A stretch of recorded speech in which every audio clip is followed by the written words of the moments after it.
The A's, the Aces, and F1, we're looking at the local headlines surrounding each this week on Nevada Week.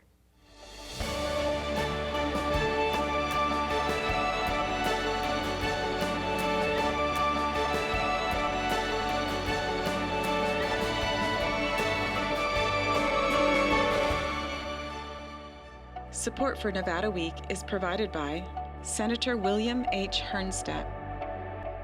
Welcome to Nevada Week. I'm Amber Renee Dixon. Ahead, we sit down with Las Vegas Aces General Manager Natalie Williams, who reflects on the team's back-to-back titles despite some behind-the-scenes struggles. But first, Formula One drivers hit Las Vegas Boulevard Saturday night in a race watched around the world, and the Oakland A's are one step closer to moving to Las Vegas. Covering both of those major sports stories is Mick Akers from the Las Vegas Review-Journal. Mick, welcome to Nevada Week. Thanks for having me. So you were in Texas, where Major League Baseball team owners voted unanimously to approve the A's relocation to Las Vegas. Not one single no vote. Why do you think that is? Yeah, I think it's just been over a decade in Oakland trying to get something done out there. Nothing happened. They had a changeover in mayors. Obviously, that kind of had them maybe starting over from scratch there. So a lot of people are looking at that saying, hey, we've been trying to get it done out there for so long. We get to Vegas, and within 2 years, they already approved $380 million in public funding. I'm sure that was a big take there as well. So, just the inaction in Oakland and the ability to get things done out here in Nevada so quickly, I think was a big part in that. And so that is one step, Major League Baseball's approval. But what else has to actually happen before the teams can move here? Yeah, so similar to the Raiders situation when they moved here, they're working with the Las Vegas Stadium Authority. They're going to strike a number of agreements with them as far as, coming here, non-relocation, a lease agreement, and then a development agreement as well. That will take, several months to get those fine-tuned. They've been through it before, so it shouldn't take as long as the Raiders did. From there, they also have to wait for the Tropicana to get imploded. They got to make space for the ballpark, obviously. So tentative timeline is they're looking to start construction in April of 2025. So, nothing imminent on that front. So a couple of things more, I would say they're just kind of formalities at this point. There's also the potential litigation from schools over stadiums, the Nevada teacher back group. They're looking to, try to get that to a public vote on. They had a petition going.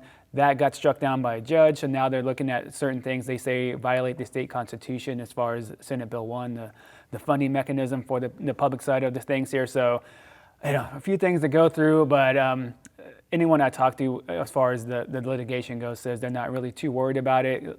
Senate Bill 1 was basically a copy of the one that Raiders used, so I'm not sure what kind of issues with the state constitution they can find in that. And you talk about construction of the stadium. I'd love to show you some renderings of it, but the renderings that the A's released, they say are no longer valid. What happened in that situation?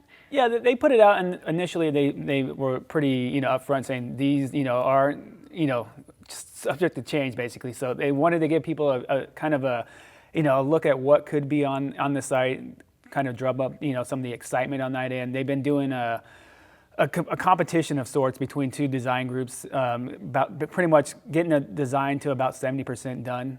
So I think that should come out here pretty soon, and some new renderings with that. So everyone's been kind of pointing that out, saying, hey, we have these fake renderings, how real is this? It is going on behind the scenes. So I think, sometime over the next few weeks, we'll see some new ones come out. Looking forward to those new renderings. Let's move on to F1 now. I'm curious to know your takeaways as far as how well the inaugural Las Vegas Grand Prix went.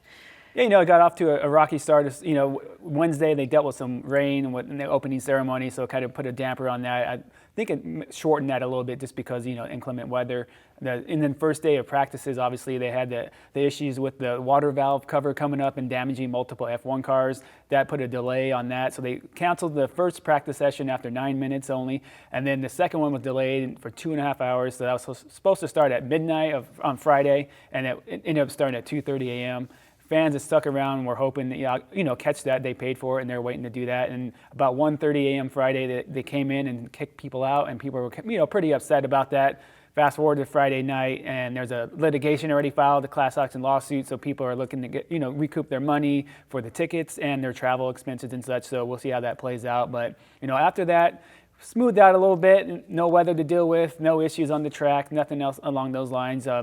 People seem to have a great time as far as The second day of practices and qualifying, and then the race itself.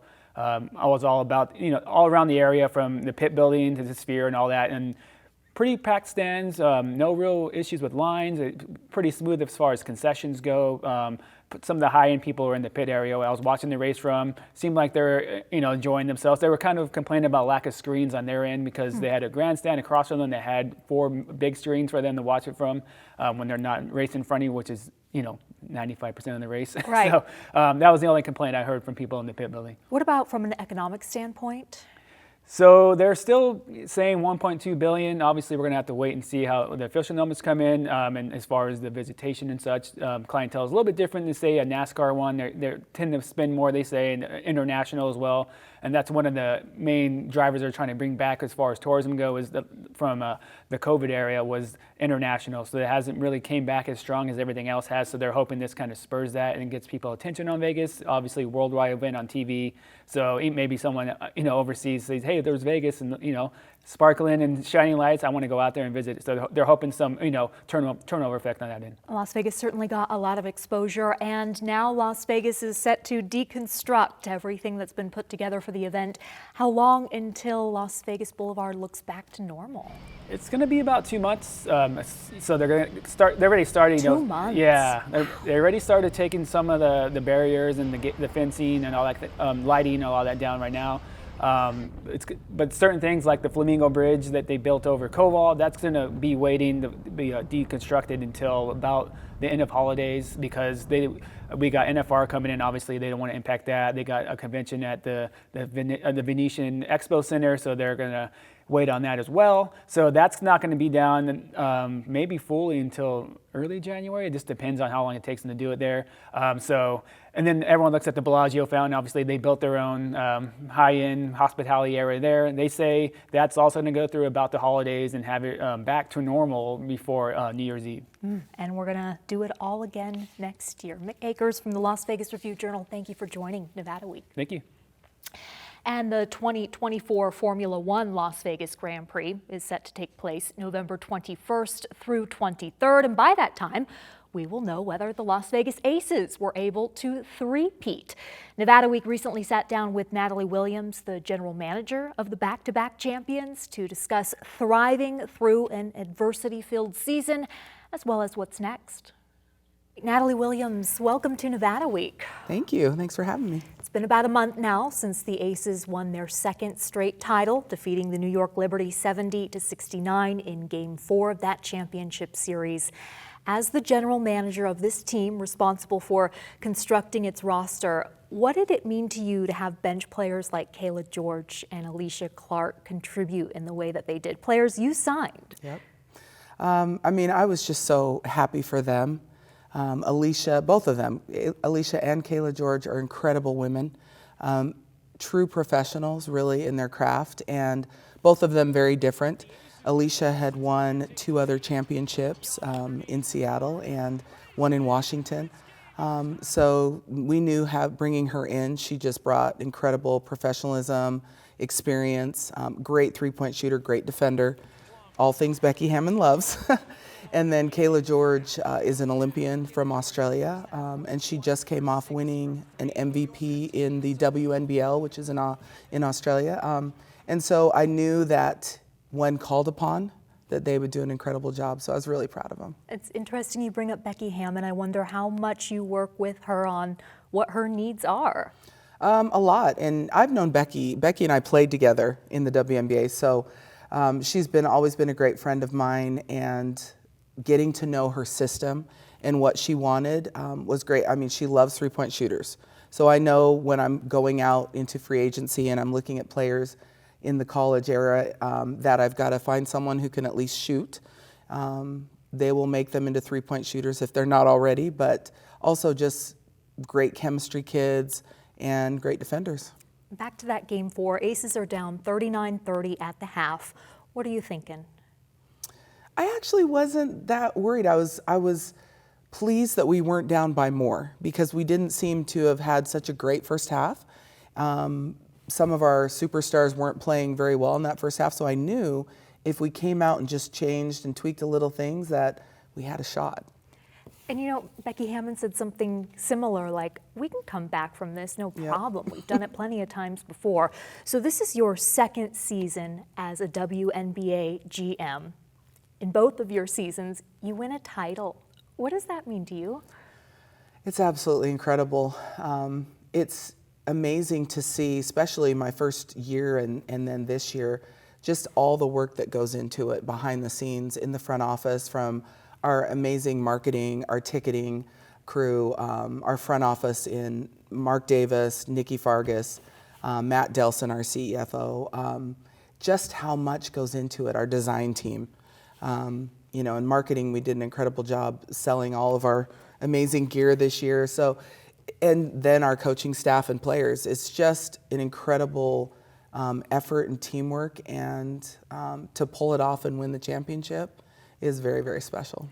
I read an article and it talked about, I think Game 2 was at Mandalay Bay, was it? Mm-hmm. You were putting T-shirts on chairs ahead of the game. Yes. A GM shouldn't be doing that. We all do it. Nikki Fargas is up there doing it because, I mean, who else is going to do it? And we also want to see that we are a team, right? It's not just the interns, and it's actually kind of fun. It's a good exercise. I just put my headphones in and lay them down. I mean, we've got to put 10,000 towels on seats, and we're happy that the community comes out and supports the Aces. You mentioned Mark Davis, the owner of the Raiders and the owner of the Aces. Off camera, you had said, "Thank you, Mark Davis." What did I ask you that led you to say that? Was it about your championship ring that you're wearing? Yeah, this is probably one of the most incredible rings in sports history, and I think it was really important for him to go this big for these incredible women, because he wanted to show that the effort that they put out and what they've done is just as important as the men. Now, you've had some adversity this past season. Aces guard Kelsey Plum said, quote, "We've been through a lot. We've been hurt, sued, arrested, you name it, we've done it." She's talking about the numerous injuries, including to 2 starters during the championship, the lawsuit from former player De'Erica Hamby. She's alleging discrimination for being pregnant. Also, the arrest of a player on domestic violence charges. That's a lot. Of all of that, what was most difficult? You know, learning, and obviously my first 2 years in this role, but there's always going to be things that come up on a team. You don't want them to, but it's hard, I think, for a franchise throughout their entire, you know, creation of the franchise to not have crazy things happen at times. And you just roll with it. You really do the best that you can at managing it behind the scenes and realizing that you still have a season and you still have players and coaches who need to do their job, and everyone in the front office. So, I mean, I thought our team did an incredible job of handling everything that came at them, and especially, you know, the coaches and the team. They just kept rolling with it and knew they were focused on the final goal at hand. Was there ever a time you thought, I don't know if we can come back from this one? No, not at all. I knew the integrity of our organization, and that we are a family. We are an incredible group that cares about each other, and that our community stands behind us and knows that, you know, one thing does not define everyone. Of the adversity you faced, does this factor into it, A'ja Wilson not getting league MVP? Well, you know, we're going to say that we know A'ja was our MVP for sure, and we believe that she is MVP in the league, but A'ja is such an incredible, determined young woman that we knew this was going to just fuel the fire with her. And I felt sorry for everyone else after that, because she came out and played even better than she already was throughout the whole finals, and she was finals MVP. Which some would argue is more important and better. Well, and winning the championship, right? That's more important. Right. Did it fire up her teammates as well? I think so, because they all truly love each other and have each other's back, and they believed that she should have been MVP, so it even drove them, you know, to be more aggressive and to play better defense and just stick together and do whatever it took to win. So we're in the off season, but there are some WNBA players who are competing right now abroad. About how many Aces are competing abroad? Only do you know? 2. Only 2? Yes. What is Kayla that? George is in Australia, and that's where she's from, and Elena Coates is in Turkey right now. What does that indicate to you about the state of the league that only 2 of your players are playing abroad? Well, I think we're getting to a point where a lot of these women are having endorsements, which is great, and things that they do in the off season for that. They're also training, but we're definitely getting to a point where these women will not have to go overseas as much. And the narrative or the reason behind them having to go overseas has been because they need to supplement their income, Yes. right? But that's changing. According to Statista, in 2022, the average WNBA salary was about $116,000. But still, the lower end is $60,000. So you can see Yes. why someone would need to go make some more money. What would you say is fair in this situation when people are talking about they need to be paid as much as the men do? Well, I think it's going to take time. I mean, if you look at the beginning of the NBA, right? So we're at, starting this next season, we'll be at the 28th season of the WNBA. It took the NBA about that much time. My father played in the NBA, and so he was in those early stages, and I was in the early stages of the WNBA. So it takes time for not only leagues to build up, but also for the support around them, the sponsorship around them. And I think we're on the cusp of seeing the money start to roll in for these women. You've got incredible players like Caitlin Clark, who will be coming out shortly into the WNBA, and I think her notoriety is just going to, accentuate the league and bring more sponsorship and eyes on everything that we're doing. Increased viewership as well. What do you Yes. attribute that to? I think just the awareness. People are realizing the WNBA is here to stay. They're starting to watch. More and more people are coming into, so many of our Vegas community, they would say this is their first time they've ever seen him play, and they're hooked. And so it just takes people time to realize this is really incredible basketball. And I think we're there. Kelsey Plum said something about, on the topic of bringing up Kelsey Plum again, about NBA pay versus WNBA pay. And she said, we're not asking to get paid what the men get paid. We're asking to get paid the same percentage of revenue share. Is that the real issue here? I see both sides. So I see the player side, especially being a former player, and I do see the backside of it because I am involved in meetings, with the WNBA. So yes, it would be nice to get the percentage that they get. I mean, if you had all WNBA players making anywhere from $500,000 to $1 million, I don't think they'd have to go overseas, and that would be great. And I think like I said, I really think we're almost there. That's awesome. So next year's roster, you have Asia Wilson signed through 2025, Jackie Young, Kelsey Plum, Chelsea Gray through 2024, also Kia Stokes through 2024. No, Alicia Clark. Okay, all right. So you've got most of your core intact, right? What about Candace Parker? Is she coming back? I hope so. Really, it's going to be up to Candace and how her body feels. And we'll probably know more as it gets closer in January. But she's been through a battle with her body and all the stuff she's done in her life. And whether she doesn't or does come back, we'd love her to, but what an incredible young woman and all that she's accomplished. And she's just been a bright spot to the whole community and throughout women's basketball and everything she's done. And that's what she's continued to say is, if I'm in pain, I'm just not going to do it again because Yeah. I've already been doing it. You can relate to that. 100% I can relate to that. Do you remember those days? Thinking Yes. what was your thought process? Gosh, I think I retired when I was probably 34, so around her age. And it's the constant days after practice, after shoot around, after games in the ice bath, from the waist down. And it gets to a point where you just don't feel like it's worth it anymore because your body is in so much pain. So I know Candace feels like that at times. And so she's a warrior. We'll see if she wants to go one more, but she does have 3 championships, and going out on one is pretty cool.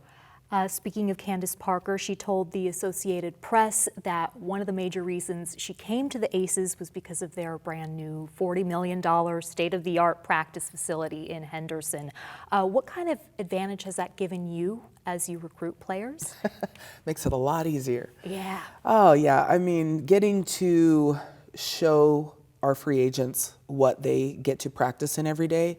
The fact that they have a hot and cold, the whirlpool, the cryo tank, a sauna in there, massage chairs that massage your entire body. It's pretty special that they get their own locker that they can keep stuff in all year. And that's now something that didn't exist It did not prior. exist and does not exist for any other team currently. Because this is the first of its kind in all the WNBA. Yes, but hopefully everyone, and I know we have the advantage right now, but really I hope that everyone in the WNBA has this eventually because they all deserve it. Yeah, and it's going to make them more competitive as well. I think the Seattle Storm are building one. I read that the Phoenix Mercury as well. And Chicago. And Chicago, okay, following suit. So 12 teams total in the WNBA, but 2025 there will be 13 as the Golden State Warriors have been granted an expansion team. What do you know about the expansion draft? What will it entail? Well, we haven't got all the logistics yet, but most likely we will be able to secure, 5 or 6, I think 6 players is what. And so that draft will happen probably after this season. That's all. 5 or 6 is what you'll be able to hold on to. Yes. That's gotta, how does that make you feel? Well, I understand expansion drafts, but I think they'll only be able to take one player from our team. But, we're happy that the league is expanding and Golden State will be an incredible place to have a team. And we do hope that there is one more added as well. Right. Portland, is that what you're pulling for? Really, it doesn't matter to me. I just want it to be a great basketball community that will thrive and be a good basketball WNBA city. All right, and while the WNBA is expanding, the NBA may also expand with a team likely in Las Vegas. What kind of impact do you think that would have on the Aces if an NBA team moved here? Well, this is such an incredible entertainment city, and I know that LeBron has talked about bringing a team here. He is my all-time favorite. Okay. All-time favorite NBA player, so I would be all for it. My daughters love his sons, so she would be in heaven, but I think it would just be great for this city to bring not only an NBA team, I know we're getting a baseball team here soon as well. So, it just brings more notoriety to Las Vegas and one more thing for people to go see. It doesn't take attention away from the Aces? I don't think so. I think whoever plays in the city on that Las Vegas NBA team will constantly support the Aces, and that will be kind of cool to have all those guys at our games. And you have met LeBron. I haven't. What? I haven't. Oh my gosh. I do have a signed jersey though. Okay. That was a gift from Nike. That's going to have to happen. I know. With your history. We got to make that happen. Yeah. I do. Yeah, he's incredible. Just for people who don't know, you are a dual athlete in UCLA championships in volleyball and basketball? Yes. An All-American in both sports in the same year. I think the first female to ever do that. Yep, kind of crazy. Big stuff, big stuff. LeBron should want to meet you, Natalie. Yes, Williams. yeah. In the meantime, thank you for joining Nevada Week. Thank you. Thanks for having me. Do you think LeBron watches Nevada Week? Hope so. From basketball back to baseball now. A day after MLB owners approved the relocation of the Oakland Athletics to Las Vegas, the A's partnered with a local nonprofit to help families this holiday season. Nevada Week's Maria Silva has more. Amber, this just makes my heart so happy. Take a look at this. More than 30 volunteers wearing their awesome baseball caps, handing out turkeys, fresh fruits and veggies, helping out our community even before the team starts playing here in Las Vegas. And here to tell us about this wonderful partnership is the Just One Project founder and CEO, Brooke Neubauer. Come on in, Brooke. This is exciting. You look awesome in your baseball hat. First, before we get started and talk about this beautiful partnership, let's talk about the Just One Project and the name. I love the name. Thank you. We're really grateful that we have so many great humans out here today, really just showing that it takes just one person or just one thing to make a difference in the life of another. And let's talk about your wonderful organization. It's grown throughout the years, hasn't been around for very long, but you were here during the pandemic and now during the holidays. Yes, we are actually approaching our 10-year anniversary, but we spent many of those years being a very small grassroots hobby charity. And then in 2020, we opened up our first set of doors, brick and mortar location, and it literally just skyrocketed from there. And now we have over 60 staff, and we're just here to stay. And let's talk about this partnership. How did this all come about? Yes. We are so thrilled and excited. First of all, congratulations to the A's for all of those anonymous votes to bring them here to Las Vegas. We're so excited. And the fact that they are now almost a hometown team and they're here doing amazing things before they even get there. So they're really stepping up to the plate. Unintended. Yes. And we're just so thrilled to be able to put their dollars to great use serving the community like this. And you're helping the community year round. If someone is in need, because there is a need here in Nevada and Southern Nevada, let's talk about that and how they can get in contact with you. It is so easy to access services. They can Google us, call us. Everything is posted online. They can get social with us on social media. They can reach us. It is literally so easy to schedule, to make an appointment, to either shop in our grocery store, come to our farmers markets, all the things. Bert, thank you so much for all that you do. I know. You're very popular too, so we're going to let you get back to work. All right, and our wonderful volunteers, are you ready? Here we go. 3, 2, 1. Go A's! Happy holidays! And happy holidays to you at home watching as well. For any of the resources discussed on this show, go to vegaspbs.org/Nevada Week, and I'll see you next week on Nevada Week.